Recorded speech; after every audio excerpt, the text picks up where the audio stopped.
Hello everyone, আমি Masud Bappi Java programming টিউটোরিয়ালে আপনাদের স্বাগত জানাচ্ছি। তো আজকে আমরা ফ্লো কন্ট্রোল সম্পর্কে আলোচনা করব। তো প্রথমে দেখি ফ্লো কন্ট্রোল কী। তো ফ্লো কন্ট্রোল হচ্ছে যে একটা প্রোগ্রাম রান যখন আমরা করি তখন ওই রান টাইমে আমাদের কোন কোন স্টেটমেন্টগুলো এক্সিকিউট হবে সেটা ডিসাইড করে ফ্লো কন্ট্রোল। এখন আসেন যে কত প্রকার ফ্লো কন্ট্রোল আছে। হাউ মেনি, বা আমরা লিখতে পারি, তো আপনারা সবাই ইচ্ছে করলে কথাগুলো টাইপ করে নিতে পারেন। Types of flow control. So basically three types. One is selection, যেটা আমরা বলে থাকি if else. Two is switch case. আর সেকেন্ড যে টাইপটা, এটাকে বলে ইটারেটিভ স্টেটমেন্ট।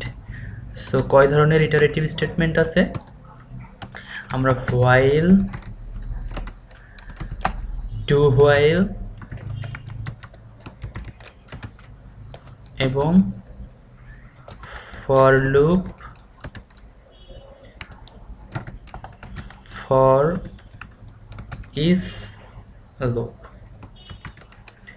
সো এটা অ্যাকচুয়ালি জাভা 1.5 ভার্সন থেকে এসছে ফর ইজ লুপটা। সো নেক্সট হচ্ছে transfer statement.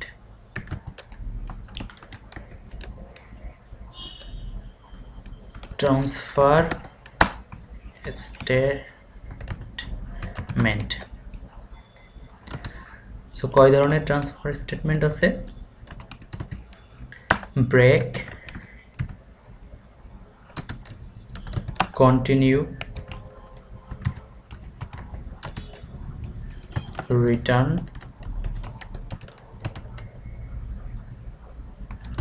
Try catch and finally আর আছে assert.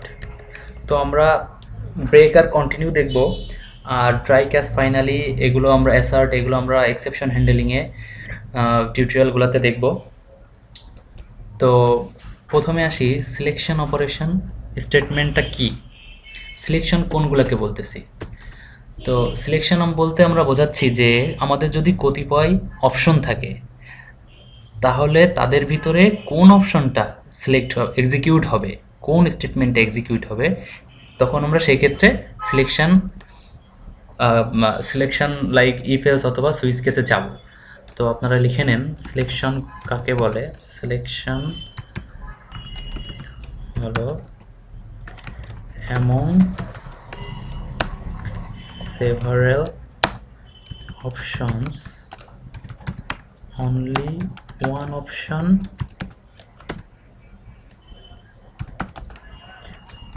will be executed, selected and executed, and executed. So এটা হচ্ছে সিলেকশন। আর ইটারেটিভ যেটাকে আমরা বলতেছি যে একসাথে multiple statement or a group of statement executed হবে পর্যায়ক্রমে। তো iterative group of statements will be executed iteratively. So এটা হচ্ছে ইটারেটিভ স্টেটমেন্ট। আর ট্রান্সফার যেটা, যে একটা স্টেটমেন্ট এক প্লেস থেকে অন্য প্লেসে আর কি ট্রান্সফার হবে। তো ট্রান্সফার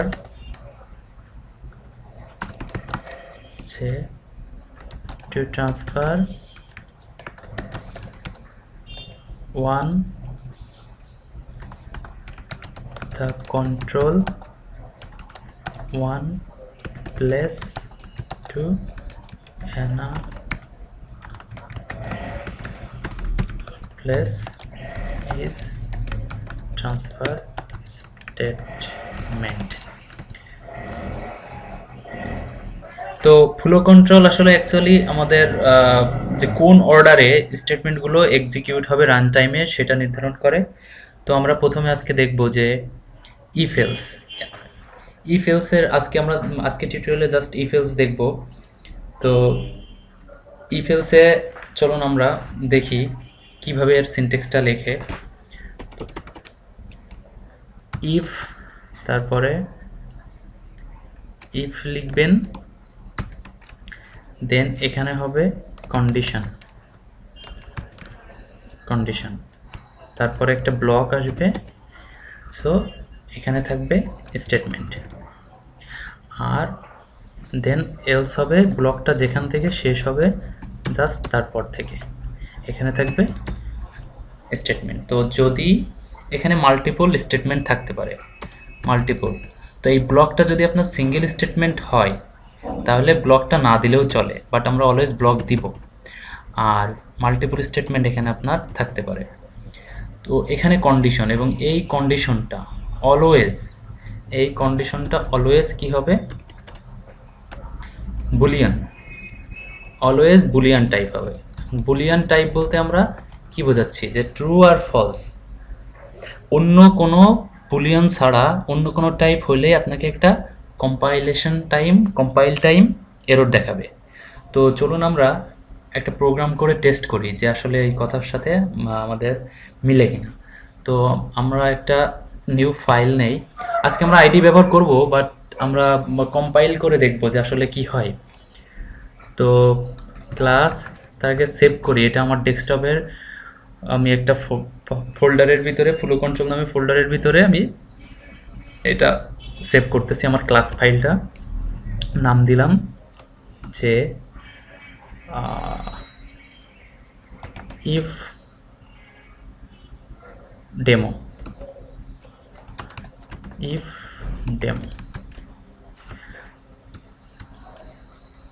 আচ্ছা, আমাদের একটা ভুল হয়েছে, যেটা হচ্ছে যে আমরা সার্ভার ফাইলের নামটা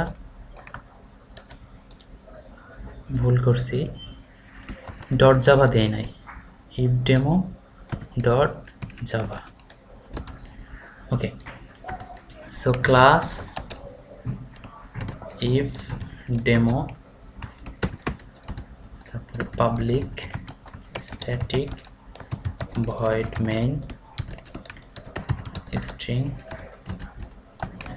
আর্কস আর্গুমেন্ট। সো দেখেন, তো আমাদের ফার্স্ট যে কাজ হলো যে আমরা একটা ভেরিয়েবল নিই, int x equal two 0, if x else. তো এখানে একটা স্টেটমেন্ট দিই যে হাই sys, একটু ব্লক দিই system system.out.println হাই, আর এলসে যাবে হ্যালো system.out.println হ্যালো। তো দেখেন, এখানে আমরা ভেরিয়েবল নিয়েছি ইন্টিজার টাইপ এবং x ইকুয়াল টু 0 দিয়েছি। তো আমাদের কি হবে, এখানে কম্পাইলই হবে না। কারণ কি, এই যে কন্ডিশনটা আমরা ইফের ভিতরে যে কন্ডিশনটা দিব, এটা অলওয়েজ আমাদের বুলিয়ান হইতে হবে। বুলিয়ান বলতে কি, ট্রু আর ফলস। ও এই কন্ডিশনের ভিতরে অলওয়েজ বুলিয়ান চেক করে, এটা ট্রু না ফলস। যদি ট্রু হয় তাহলে ভিতরের ব্লক এক্সিকিউট হবে, আর যদি ফলস হয় তাহলে এলসে যা আছে সেটা এক্সিকিউট হবে। তো চলুন আমরা কম্পাইল করার চেষ্টা করি।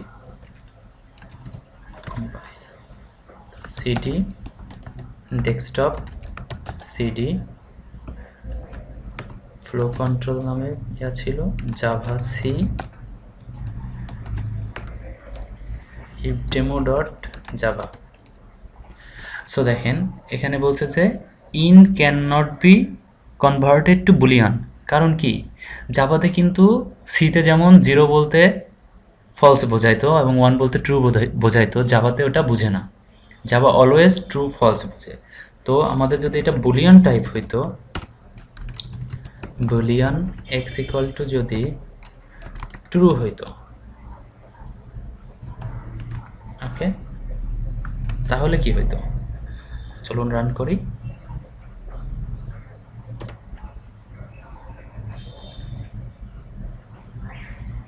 ট্রু বানানো আমাদের ভুল হয়েছে। এই হচ্ছে কমান্ডে কাজ করার মজা। আপনাকে কি ভুল হবে সেটা আপনার পুরো ডিটেলস বলে দিবে। তো এবার আমরা রান করি, কম্পাইল করি।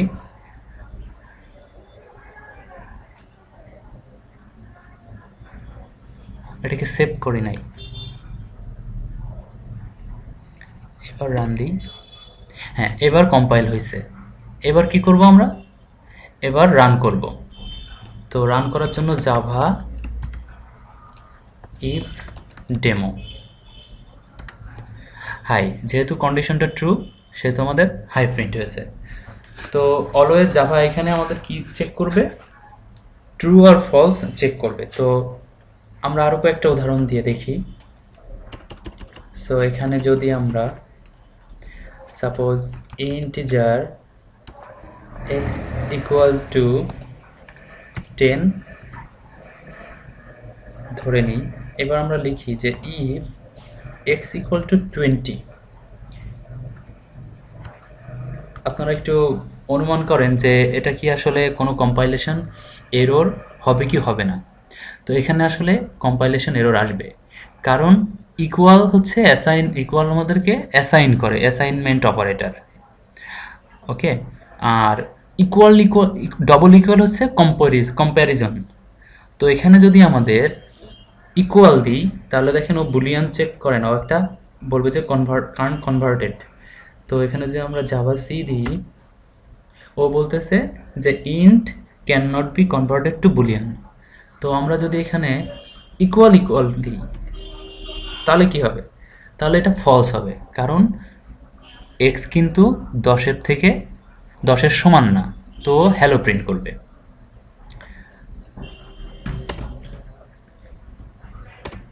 এই যে হ্যালো প্রিন্ট হয়েছে, ওকে। তো আরও কিছু উদাহরণ দিতে পারি, যেমন আমরা হচ্ছে এখানে যদি জাস্ট এটা নাই ধরুন আমাদের, সো এখানে যদি জাস্ট আমাদের ট্রু দিই, ট্রু, তাহলেও হবে, হাই কথাটা প্রিন্ট হবে। প্রথমে কম্পাইল করলাম, তারপরে রান করলাম, হাই। তো এইভাবে আপনারা বিভিন্নভাবে ইফ এলস টেস্ট করতে পারেন। ফলস ফলস যদি দেন তাহলে হ্যালোটা প্রিন্ট হবে। তো ইফের ভিতরে অলওয়েজ আমাদের বুলিয়ান কন্ডিশন চেক হয়। তো নাও আমরা আরেকটা প্রোগ্রাম করি। চলুন আমরা একটা গ্রেড শিট বানাই। তো গ্রেড শিট বানানোর জন্য আমরা একটা প্রোগ্রাম করি যে মার্কস আমরা দিয়ে দিব, ও এ পাইছে বা বি পাইছে বা ফেল করছে এটা আমাদের বলে দিবে। তো এর জন্য আমরা একটা ভেরিয়েবল নিই মার্কস নামে, যার ভিতরে আমরা প্রাথমিকভাবে একটা ভ্যালু অ্যাসাইন করে দিই, ওকে। তো আমরা এখন আসলে ইফ এবং এলস ইফ দুইটা জিনিস দেখবো একসাথে এই প্রোগ্রামের মাধ্যমে। তো ইফ যদি হয় যে মার্কস লেস দেন 40, তাহলে কি প্রিন্ট হবে? সিস্টেম ডট আউট ডট প্রিন্টএলএন বলবে যে ইউ ফেইলড, তুমি ফেল করেছো। এখন আসেন আমরা আরো কন্ডিশন চেক করব কি দিয়ে, এলস ইফ দিয়ে,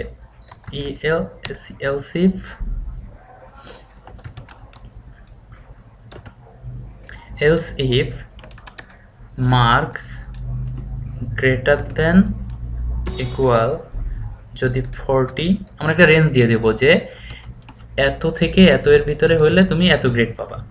ওকে, তো marks greater than equal 40 and marks less than 50 যদি হয়, তাহলে আমরা বলবো সিস্টেম ডট আউট ডট প্রিন্টএলএন যে তুমি ডি পেয়েছো,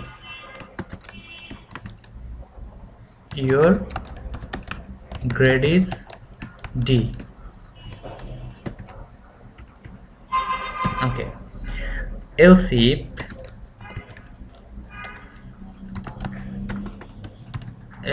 if যদি marks greater than 50 and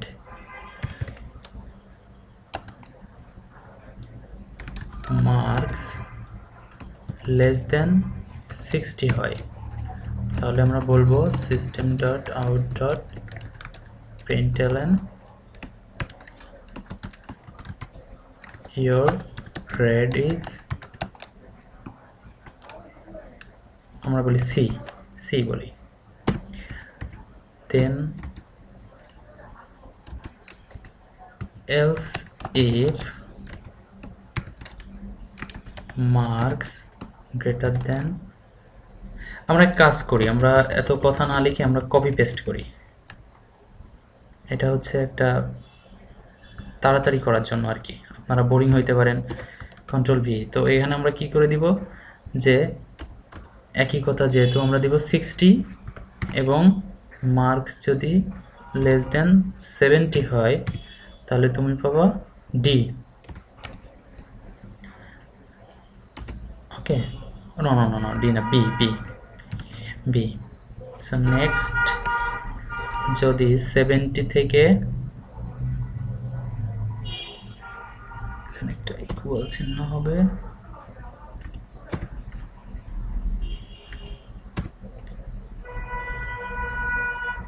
so 70 থেকে বড় অথবা সমান এবং 80 এর ভিতরে হয় তাহলে সে পাবে এ। দেন যদি সে 70 থেকে 80 থেকে বড় হয় এবং 82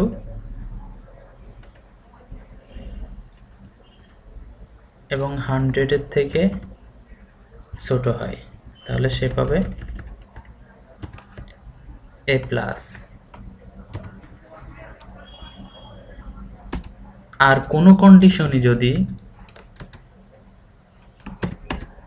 সঠিক না হয় তাহলে আসবে ইনভ্যালিড।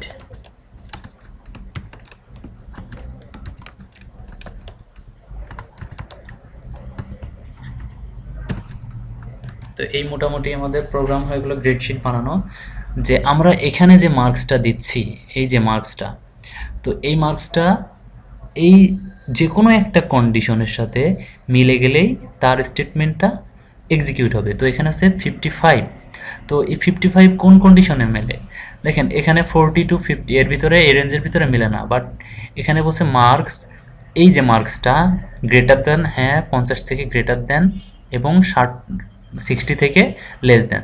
তো গ্রেডটা নর্মালি হওয়ার কথা কি, ইওর গ্রেড ইজ সি। এখন দেখেন এখানে এমন একটা কন্ডিশন দিলাম যে লাইক 101 বা 102, তাহলে কি এখানে কোনো কন্ডিশনই মিলছে না, তো আমাদের ডিরেক্ট চলে যাবে এই এলসে। ওকে, যদি সব কন্ডিশনই ফেল হয় তাহলে এই এলসটা এক্সিকিউটেড হবে। তো চলুন আমরা একটু টেস্ট করি।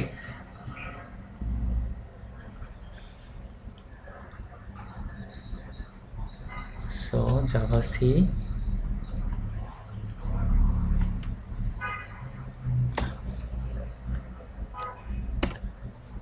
Your grade is C. এখানে যদি আপনি 104 দেন,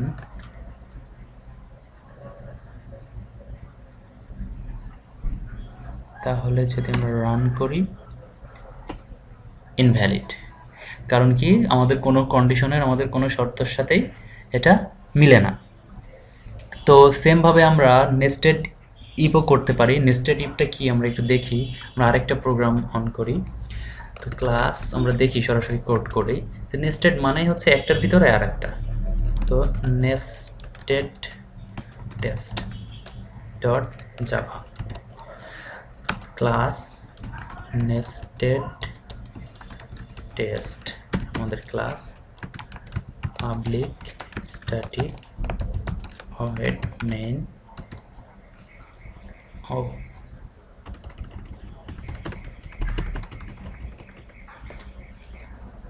তো এখানে আমরা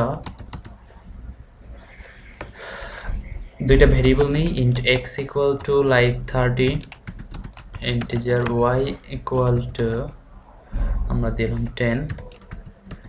সো আমরা কি করব, ফার্স্ট আমাদের যে ইফটা, সো এখানে আমরা বলবো যে ইফ x equal to যদি আমাদের 30 হয়, তাহলে ভিতরে স্টেটমেন্টটা এক্সিকিউট হবে। তো ভিতরে আমাদের কি আছে, আরও একটা ইফ আছে। তো ওখানের কন্ডিশন কি আছে, যে y যদি ইকুয়াল টু 10 হয়, তাহলে তুমি এক্সিকিউট হবা। তো এখানে সাপোজ আছে যে system dot out dot println আছে x ইকুয়াল টু, ধরে নেন x equal to 30 and y equal to 10। So এটা এক্সিকিউটেড হবে। ওকে, তো এই কন্ডিশন যদি ট্রু হয়, তাহলেই শুধুমাত্র ভিতরের এইটা কাজ করবে। আর যদি ফলস হয়, তাহলে এটা কাজ করবে না। তো এখানে হচ্ছে আমাদের যে স্টেটমেন্ট ভিতরে কি করছে, একটা ইফের পরেই আরেকটা ইফ। সো এই ইফে এসে আবার কন্ডিশন চেক করবে, যদি এটা ট্রু হয় তাহলে এটা দেখাবে। তো আমরা চলুন দেখি যে আসলে ট্রু কিনা। অবভিয়াসলি এখানে ট্রু আছে, এক্স ইকুয়াল টু কম্পেয়ার করছে 30-এর সাথে, হ্যাঁ হ্যাঁ এটা ট্রু, ওয়াইও true. So let's C.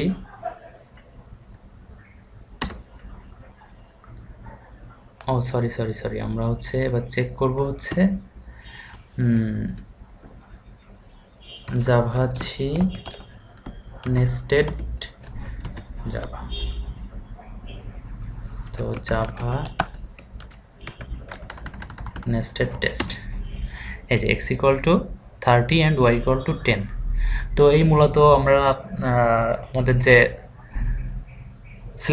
Selection statement, যা তার ভিতরে যে ইফ আছে, ইফটা আজকে দেখলাম।